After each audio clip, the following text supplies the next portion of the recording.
Hello students, मैं doctor सुमन physics study में आपका स्वागत करती हूँ। तो अभी थोड़े दिन पहले एक न्यूज़ आई थी कि यूजीसी का राहत भरा फैसला, अब पीएचडी जरूरी नहीं यूनिवर्सिटी में टीच करने के लिए।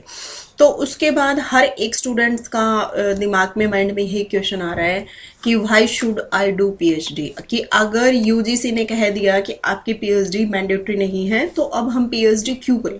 ठीक है, तो देखो उस चीज़ के लिए मैं ये वीडियो बनाने वाली हूँ। उसी चीज़ का आपके जो जितने भी जो माइंड में क्वेश्चंस है वो सारे क्लियर हो जाएंगे अगर आप इस वीडियो को फर्स्ट से लेकर लास्ट तक देखेंगे। ठीक है, तो सबसे पहले मोस्ट ऑफ द क्वेश्चंस देखो जो स्टूडेंट्स के रहते हैं पीएचडी को लेकर, वो 3 क्वेश्चंस हैं मेन। देखो, why should I do PhD, हर कोई स्टूडेंट्स उस न्यूज़ के बाद ये कह रहा है कि मैं पीएचडी क्यों करूँ। ठीक है, अदरवाइज तो सबको पीएचडी करनी ही थी, तो उनके सेकंड और थर्ड वाला क्वेश्चन मेन रहता था स्टूडेंट्स का। लेकिन नाउ एडेज क्या है ये कि ये क्वेश्चन सबसे ज्यादा हमारा वायरल हो रहा है कि why should I do PhD, जब यूजीसी ने हमें ये कह दिया कि PhD is not mandatory for the teaching in universities as well as colleges. Second जो मोस्ट ऑफ द स्टूडेंट्स रहता है कि अगर हम पीएचडी करते हैं तो which university is better for PhD. IITs जो हमारे मोस्ट रेप्यूटेड टेक्निकल इंस्टीट्यूट्स हैं, NITs research institutes, central university, state university या कोई भी प्राइवेट यूनिवर्सिटीज या कोई भी डीम्ड यूनिवर्सिटीज, कि क्या फ़र्क है अगर हम जो पीएचडी परस्यू करते हैं, ये अगर डिफरेंट ये वाले इंस्टीट्यूट्स हैं अगर इनमें करते हैं तो कौन से इंस्टीट्यूट है, विच यूनिवर्सिटीज या which institute is better for PhD.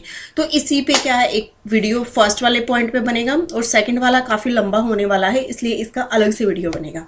और थर्ड जो मेन स्टूडेंट्स के दिमाग में क्वेश्चंस जो मैं रिसीव कर रही हूँ वो ये कि what's of the other points we should be taken into mind before PhD, कि अगर हम किसी यूनिवर्सिटी में, किसी भी मान लो कि किसी भी सेंट्रल यूनिवर्सिटी में अगर मैं एडमिशन ले रहा हूँ तो मुझे कौन कौन से की पॉइंट्स हैं जो मुझे क्या है कि माइंड में रखने चाहिए कि आगे जाके मुझे दिक्कत ना हो। क्योंकि पीएचडी देखो कि बीएससी और एमएससी बैचलर और मास्टर की तरह कोई 2 और 3 ईयर कोर्स तो है नहीं। पीएचडी आपके मिनिमम 3 ईयर्स मिनिमम से लेकर मैक्सिमम 7 और 8 ईयर्स लग सकते हैं अगर आप अच्छे लेवल के अगर रिसर्च परफॉर्म करते हैं। तो अगर इतना लंबा टाइम पीरियड अगर आप कहीं किसी डिग्री पे सर्वाइव करते हो तो आपको सारे पॉइंट्स माइंड में रखने चाहिए कि कौन कौन से पॉइंट्स हैं जो मुझे पीएचडी में जो है मुझे केयर करने चाहिए पीएचडी में एडमिशन लेने से पहले। तो आपके तीनों पॉइंट्स पे अलग अलग पार्ट्स पे वीडियो बनेगी। मैं तीनों पॉइंट्स बहुत अच्छे से डिस्कस करूंगी। मे भी आपको ये वीडियो देखने के बाद कोई भी माइंड में कोई भी कंसेप्शन ना रहे कि मुझे क्या करना चाहिए और कहाँ एडमिशन लेना चाहिए और क्या नहीं।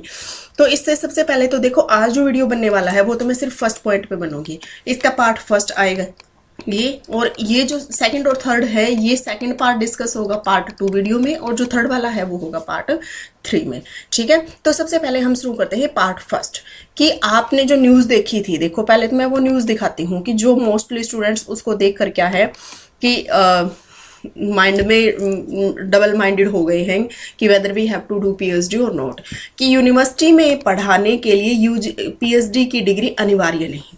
अब देखो आपका जो एक नोटिस आता है यूनिवर्सिटी का, मैं आपको वो नोटिस दिखा देती हूँ, अभी मेरे पास पड़ा होगा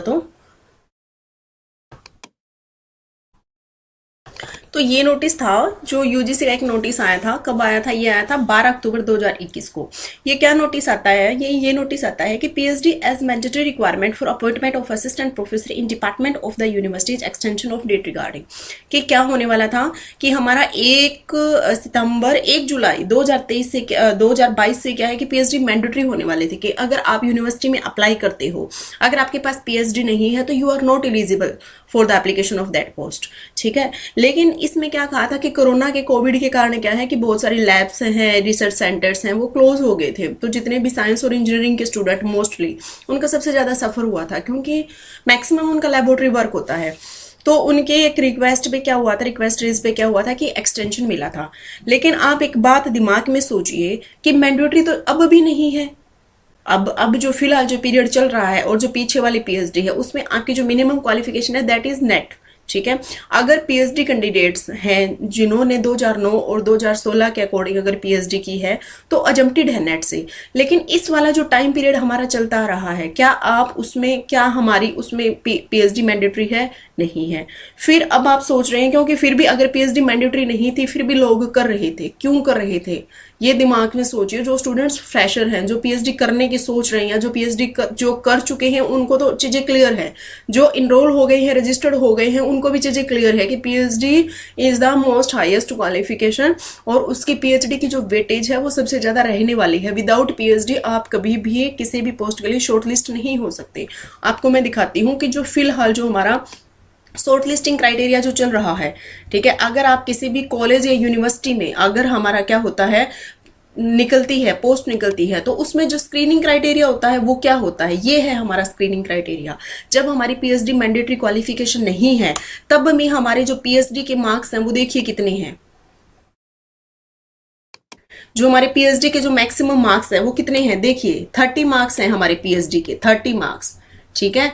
यहाँ पर कौन सी हमारी पीएचडी मैंडेटरी है, नहीं है, लेकिन वेटेज देखिए आप, ये यूनिवर्सिटीज के लिए है, और जब आप कॉलेजेस के लिए करोगे तो कॉलेजेस के लिए मार्क्स 25 है। लेकिन भी जितने भी आप सबसे पहले अगर हाईएस्ट क्वालिफिकेशन एकेडमिक्स में देखें तो मास्टर के ग्रेजुएशन के बाद सबसे ज्यादा वेटेज जो हमारी रख रही है वो पीएचडी रख रही है।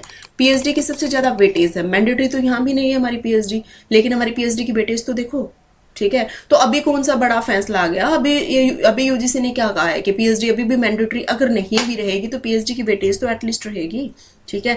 अगर ये आगे अगर कोई कमेटी, अगर वाइस चांसलर की अगर कोई मीटिंग होती है तो क्या हो सकता है, ज्यादा से ज्यादा इसमें प्लस माइनस हो सकता है, 30 में प्लस तो नहीं हो सकता। अगर माइनस होता है तो अब 25 है कॉलेजेस के लिए, तो 25 यूनिवर्सिटीज के लिए हो जाएगा और 20 कॉलेजेस के लिए हो जाएगा, लेकिन वेटेज तो पीएचडी की रहेगी, ठीक है। और विदाउट पीएचडी, अब इसमें देखिए, इसमें रिसर्च पब्लिकेशंस के 10 मार्क्स हैं, इसमें देखिए रिसर्च पब्लिकेशन के 10 मार्क्स हैं। ये रिसर्च पब्लिकेशन किसकी हो सकती है, जो पीएचडी में एंटर कर चुका है, जो एक मास्टर डिग्री करता है बच्चा जो मास्टर डिग्री करता है, और जो प्लस नेट होता है, उसको अपने बुकिश लैंग्वेज है, अपनी किताबों के अपने सब्जेक्ट, उसको अपने सब्जेक्ट में एक्सपर्ट है। लेकिन रिसर्च पब्लिकेशन कैसे लिखते हैं, वो जब वो इनिशियल लेवल पे होता है तो उसको ये भी नहीं पता होता कि क्या पब्लिकेशन और क्या पेपर, ठीक है। तो ये जो 10 मार्क्स हैं, ये उस स्टूडेंट्स, आपने ये 10 मार्क्स गवा दिए, ठीक है, ये 10 मार्क्स आपने गवा दिए और ये 30 मार्क्स आपने गवा दिए, ठीक है। तो आप कहाँ शॉर्टलिस्ट क्राइटेरिया में आएंगे, आप सोच के देखिए, ठीक है।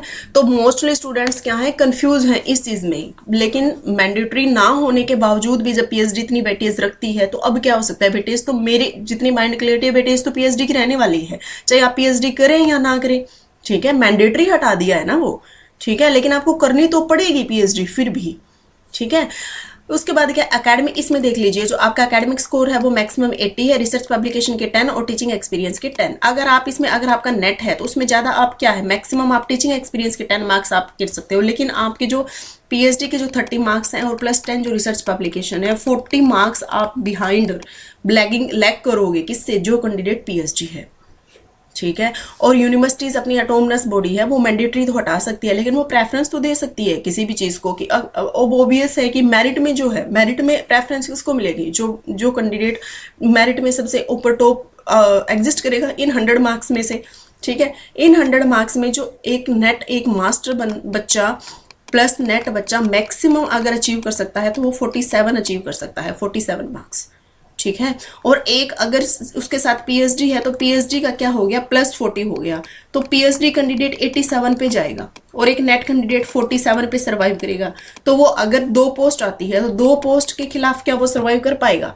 मान लो 2 पोस्ट आती हैं तो जो यूनिवर्सिटीज होती हैं वो क्या करती हैं, फर्स्ट पोस्ट के लिए मान लो 10 कैंडिडेट को कॉल कर रही हैं और सेकंड पोस्ट के लिए वो 3 कैंडिडेट को कॉल कर रही हैं, तो टोटल 13 कैंडिडेट आएंगे। सपोज करो कि उसमें से 100 एप्लीकेशन आ गई है और उन 100 एप्लीकेशन में से 50% कैंडिडेट्स हैं वो पीएचडी मिलेंगे, तो ये जो 13 कैंडिडेट्स जाएंगे ये उन 50% में से जाएंगे जो ऑलरेडी पीएचडी हैं, ठीक है। वो 50% पीएचडी होने के लिए वो वेटेज है, वो अपनी काफी अच्छी वेटेज बना रहे हैं अपनी मेरिट लिस्ट में, ठीक है। तो पीएचडी की वेटेज हमेशा रहेगी, पीएचडी करोगे तभी आपके रिसर्च के मार्क्स आप क्लेम कर पाओगे, तभी आप पीएचडी, अगर आप मिनिमम ये सोच के देखोगे, अगर यूजीसी मिनिमाइज कर देती है 15 मार्क्स भी कर देती है पीएचडी के, तो पीएचडी प्लस 10 मार्क्स 25, तो फिर भी पीएचडी वाला आपसे अपग्रेड होगा ना, ठीक है। तो इसलिए मैं सजेस्ट ये करूंगी कि अगर आपने अपना मास्टर कर लिया और अगर आप अपना नेट कर लिया, अगर जीआरएफ है तो वेल एंड गुड, आपको जितनी भी सेंट्रल एजेंसीज हैं वो आपको फेलोशिप देंगे 5 ईयर्स के लिए, जितना आप टीचिंग में कमा भी नहीं सकते, जितने भी आपके, अगर आप एमएससी हो, नेट हो, फ्रेशर हो, मैक्सिमम आपकी जो स्टार्टिंग होगी वो 20,000 से होगी। और अगर आप जीआरएफ लेते हो तो आपकी सेंट्रल एजेंसी से आपको 31,000 से आपकी फेलोशिप स्टार्ट होगी। ठीक है, तो जो कैंडिडेट नेट हैं वो,